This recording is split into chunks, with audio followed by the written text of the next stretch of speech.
retrouve aujourd'hui pour une nouvelle présentation. On vous met la couverture juste là et on va vous parler de Rocaille pour le Plib 2021. Notre dernière lecture à toutes les deux pour le Plib. C'est vrai. Moi je l'ai lu au mois de juin, on repoussait. Dans tous les cas on était d'accord sur le fait qu'on allait le lire tard. Et puis il y a un truc qui m'a piqué et je l'ai lu au mois de juin pour être tranquille et tout. Moi j'ai mis beaucoup plus de temps à m'y mettre, je m'y suis mis plus par obligation que par envie, ça c'était clair. J'ai repoussé exprès en me disant peut-être qu'à un moment donné j'aurai l'envie et que je serai dans de bonnes conditions pour apprécier le roman. Bon là ça commençait à se faire tard donc il fallait absolument le lire et je ne l'ai pas terminé. Voilà, j'ai lu à peu près un tiers et j'ai arrêté. Je pensais avoir la force et le courage de reprendre mais l'envie n'est pas venue donc je me suis dit voilà, j'ai essayé une fois, on va s'arrêter. Pour ma part, je l'ai lu en entier mais à la fin j'ai lu en diagonale. Après la première moitié et jusque presque la fin j'ai lu en diagonale et puis la fin où j'ai lu un peu moins en diagonale histoire de voir, d'être sûre de savoir comment ça finit. Parce que ça m'intéressait pas en fait. De toute façon dans le Plib il y a toujours sur les 5 romans finalistes, il y en a toujours un qui nous pose problème, qui soit nous intéresse pas, soit ne nous plaît pas, enfin on se demande ce qu'il fait là. Lui pour le coup par rapport aux autres années il est plus qualitatif que à chaque fois celui qui me posait problème. Je trouve qu'il y a une plus grande maîtrise, même si maîtrise est un mot un peu fort. Je suis pas d'accord, tu vois. L'année dernière, très clairement, celui qui nous avait posé problème, c'était la Cité des Chimères.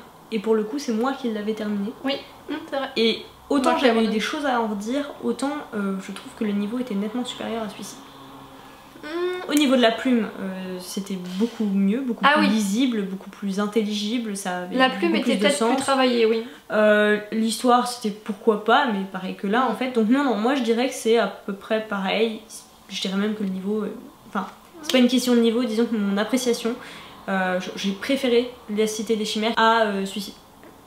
Et du coup ce qu'il faut savoir aussi c'est que dès le début, dès les premières sélections du Plib, ce roman il m'attirait pas du tout et je savais que c'était pas une lecture pour moi donc en gros je l'ai lu mais clairement je suis pas la lectrice visée et c'est normal s'il y en a d'autres qui ont adoré, voilà. Je le savais de base et j'étais sûre de... Voilà, c'est pas juste une première impression, j'étais sûre de mon choix quoi. Pareil de mon côté, maintenant bah voilà c'est le jeu, donc on se prête au jeu, voilà. On le lit.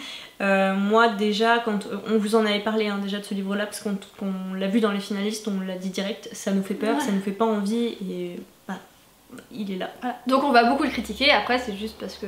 Enfin, voilà, tous les goûts se valent, tout le monde a le droit de penser ce qu'il veut, voilà, on va essayer d'être gentil quand même. Voilà. Allez, on commence alors du coup. Peut-être. L'univers. On est dans un univers très hostile, rocailleux comme le titre le dit, avec une écologie, un écosystème, une météo particulière. Ouais. Là pour le coup, bon, c'est intéressant. Ouais, c'est un bon point. C'est un bon point. Pour moi c'est un bon point. C'est bien trouvé. C'est original, on n'a pas lu, enfin moi en tout cas j'avais pas lu de ce genre d'univers avant. On a le système climatique qui en fait change, enfin c'est pas des saisons mais en fait chaque journée il se passe un truc, donc tous les 7 jours il y a un cycle, la pluie, le vent, la neige, la brume et puis enfin que des trucs pas cool quoi, mais au rythme de à chaque fois une journée. J'ai trouvé ça franchement sympathique même si après scientifiquement parlant on pourrait pousser le truc et interroger du comment, du pourquoi ce serait possible, mais en nous arrêtant là, ok. Très bien. Et la plume autour de ça, et je trouvais que la plume matchait bien l'environnement et les conditions météorologiques et tout l'univers très hostile. Là, alors, moi la plume... après, ça veut pas dire que je l'apprécie, hein, mais elle matchait. Ouais. Alors je sais pas comment t'arrives à dire si ça match ou pas, moi je... Juste, j'ai trouvé qu'elle plongeait vraiment dans un univers un peu sec, aride, hostile. Enfin, comme elle est un peu hachée par moments, un peu brute, très brute et très crue, les mots sont très crus. Okay. C'est pour ça aussi je pense que les gens ont dit qu'il était adulte, pour moi il est pas tout à fait adulte. Il est pas young adulte mais il est pas adulte non plus. Mais voilà, je pense que c'est à cause des choix des mots de la plume qui sont parfois crus, qui fait penser aux gens qui peut être adulte, mais voilà, c'est pas ce à quoi je m'attends quand je vais vers un roman adulte. Donc Mélo le disait, elle a pas forcément ça lui a pas forcément plu, moi c'est très clairement un des points négatifs, la plume. En fait j'ai pas aimé le style, ça me regarde, j'ai trouvé le style, effectivement il y a un côté très brut, Et à côté, il y a une espèce il y a des phrases qui sont très empoulées, beaucoup d'emphase sur des trucs, on s'en fiche. Je vais vous donner quelques exemples, hein, parce que franchement, je trouve ça assez parlant. Il me faudra plus d'une vie pour te raconter comment j'en suis arrivée là. En attendant, on va commencer par ton histoire. Voilà, sachant que on parle d'un roi qui est mort, ressuscité, enfin... Ça fait même pas 20% du roman. Quoi. Il est vivant pour l'éternité, enfin il est mort et il est là, mais il sait qu'il vivra l'éternité. Bon, en gros, tout ce que je veux dire, c'est qu'il faut pas toute une vie pour raconter ça, quoi. Il a fallu 20% à l'auteur, je pense qu'on peut s'en sortir en moins d'une vie. Pose-toi sur le tapis, roi, et reprends du miroir. Je vais te raconter. Franchement, enfin moi j'aime pas du tout ce style, et ça c'est que 2 exemples, mais on peut c'est un peu rajouter... comme dans les brumes de Cendrelune, du coup, le côté en phase... que j'avais détesté, oui. Que j'avais proprement détesté, hein, voilà. D'ailleurs je n'ai pas lu la suite alors que j'entends beaucoup de gens dire énormément de bien de cette saga et des gens dont je trouve d'habitude la vie plutôt fiable. Du coup non, pas du tout pour moi, c'est... Voilà, effectivement, tu as raison, merci de me le rappeler. On rajoute à ça le choix des mots qui est franchement discutable parfois. On parle de frondaison, donc de feuilles, hein. Un soleil qui traverse la frondaison, c'est des feuilles, c'est... voilà. On parle de ça sur des arbres qui n'ont pas de feuilles et qui sont morts, voilà, par exemple. Hein. Oui, il y a aussi pas mal de choses qui sont oralisées, enfin que l'auteur décide de faire dire à ses personnages, qui passeraient très bien si c'était des pensées, mais à l'oral ça fait juste ridicule. Il y a beaucoup de belle demoiselle, ma chérie, beaucoup de trucs mis entre virgules, ça fait trop en fait. Voilà, tout ça qu'on additionne, je n'ai pas pu supporter la plume. Voilà.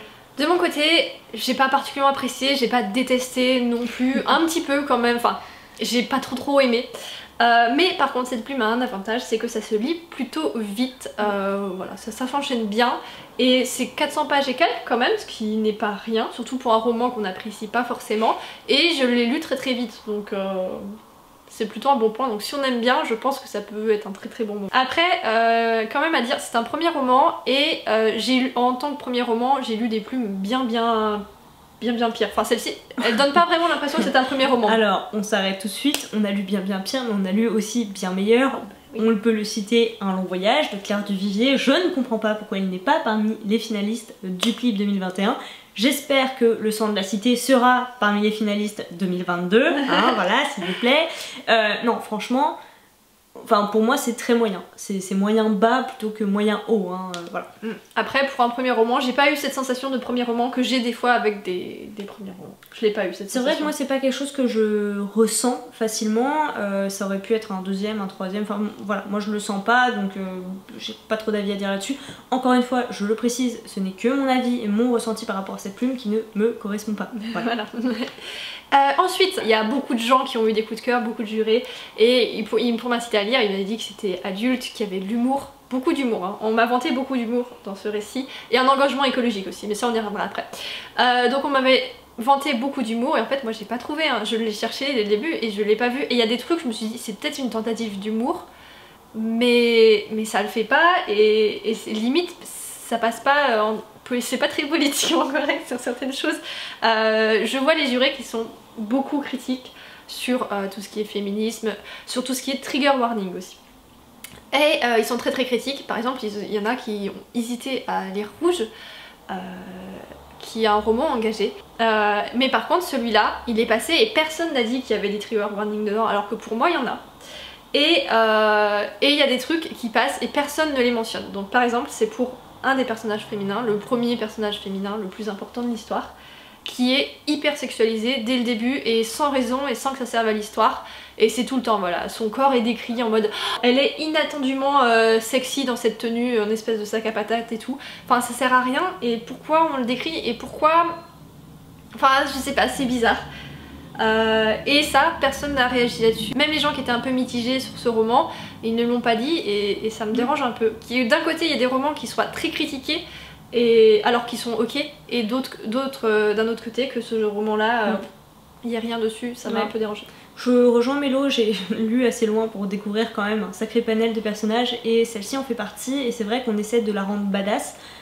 Badass, ça veut pas dire qu'elle est sexy et qu'il faut le dire. Enfin, je l'ai pas trouvé exceptionnel ce personnage. D'ailleurs, oui, bah, les personnages... on peut parler des personnages, allons-y.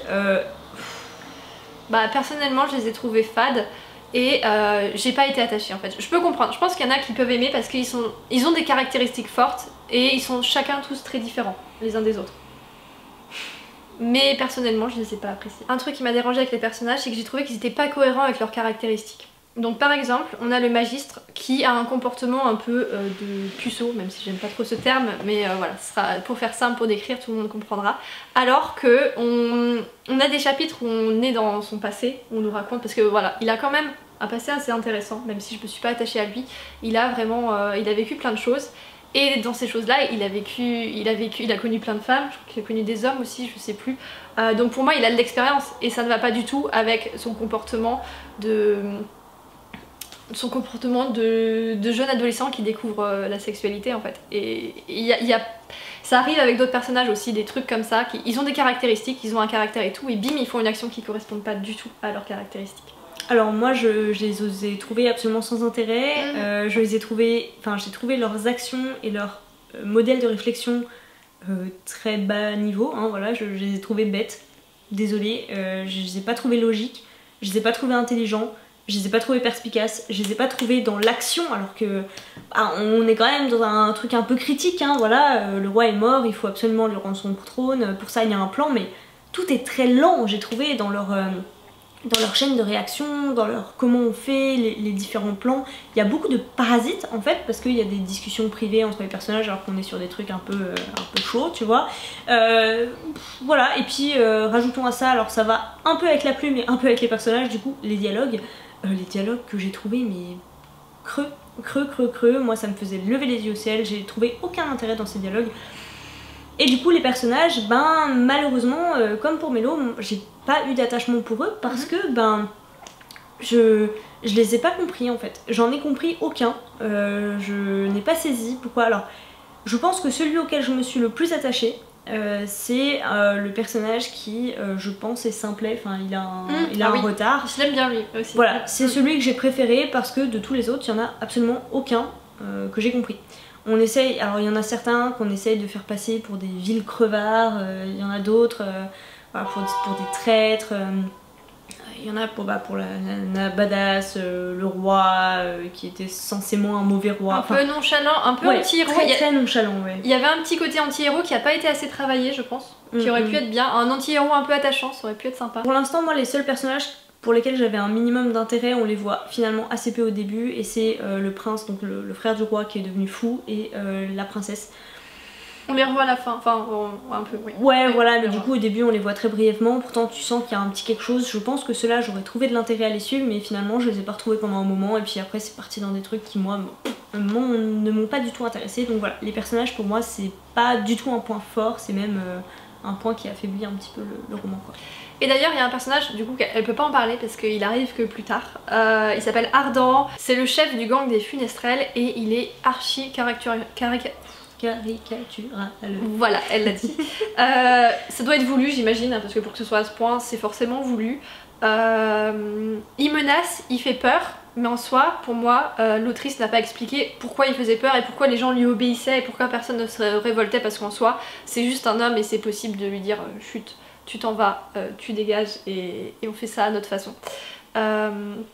Et du coup j'ai un problème avec ce personnage là parce que les jurés insistent énormément pour qu'il y ait des trigger warnings sur tout ce qui est viol, tout ce qui est un peu harcèlement et tout ça. Et là il y a de l'inceste et il y a zéro chose qui sont dites dessus. Et ça ne dérange personne. Et personnellement la façon dont c'était amené et tout, ça m'a un peu dérangée. Je me demande même s'il n'y a pas eu une tentative d'humour à un moment donné au tout début sur de l'inceste frère-sœur et je trouvais ça un peu bizarre. En soi ça me dérange pas que ce soit présent dans le roman, mais ce qui me dérange c'est la réaction des autres lecteurs. Le manque de réaction. Voilà, alors qu'ils sont très tatillons pour d'autres romans qui sont engagés en fait et qui ne mettent pas du harcèlement ou du viol juste pour mettre du harcèlement et du viol. Voilà, il y a quelque chose derrière et là j'ai trouvé qu'il n'y avait pas forcément quelque chose derrière. Pour me convaincre de le lire, on m'avait également dit qu'il y avait un message écologique derrière.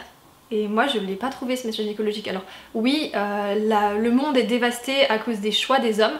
Donc ok, on peut tout à fait le comparer à notre problématique moderne, mais à aucun moment il y a un message engagé derrière en disant bon bah voilà, vous avez fait des erreurs, faut apprendre de vos erreurs, faut essayer de les corriger et tout. Pour moi il n'y a pas le message écologique. Le fait qu'il y ait un environnement hostile ne suffit pas à dire qu'il y a un message écologique derrière. Alors moi je pense avoir fait le tour de ce que je suis à même d'apporter à cette comparaison parce que j'ai pas été jusqu'au bout, donc je peux pas juger des rebondissements même si le peu que j'en ai vu au début ne m'a pas donné suffisamment envie pour lire la suite. Donc voilà, je te les juge. Ah oui, et bah du coup je vais parler de la fin. Pour moi la fin elle est ok, elle conclut bien l'histoire et tout.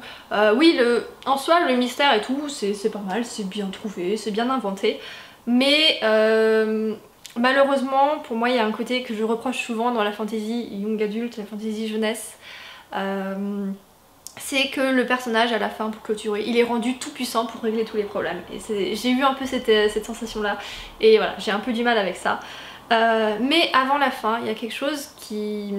Enfin, c'est un univers très hostile et pour moi il offre une matière à creuser, à faire une politique, à faire plein d'intrigues et vraiment beaucoup de choses parce que la vie est très difficile avec ce genre d'univers. La nourriture est quasiment inexistante, l'élevage aussi et il y a un système de monarchie. Et pour moi la population aurait dû avoir un énorme rôle à jouer dans cette histoire, soit une révolte...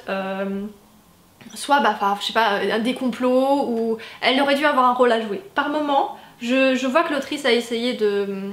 Dans certains chapitres, voilà, il y avait un peu les citoyens, mais c'est pas allé plus loin. Ça n'a pas été assez creusé, et j'ai trouvé que la population acceptait beaucoup trop facilement tout en fait. Alors qu'avec un univers aussi hostile, ça aurait dû être l'anarchie complète. Je suis sûre que je n'étais pas du tout la lectrice faite pour ce roman. Je peux comprendre qu'il y en a qui a apprécié parce qu'en soi il y a du potentiel quand même. Mais voilà, il faut adhérer tout de suite à la plume, il faut avoir un attachement pour les personnages que je n'ai malheureusement pas eu. Donc je suis désolée de l'avoir critiqué à ce point, parce que je sais qu'on l'a beaucoup critiqué. Mais en même temps c'est le jeu des finalistes, hein, c'est comme ça, c'est le principe. Je rappelle encore une fois que cet avis ne tient qu'à... Bon, c'est subjectif. J'ai été un petit peu dure, mais c'est effectivement subjectif, c'est mon avis par rapport aux lectures que j'ai pu faire avant et après, parce que ça joue quand même énormément. Et je pense que comme Mélo, dès le départ en fait, on le sentait pas. Autant parfois il peut y avoir des très bonnes surprises, autant là on savait que c'était pas fait pour nous, donc voilà, il peut plaire à d'autres lecteurs.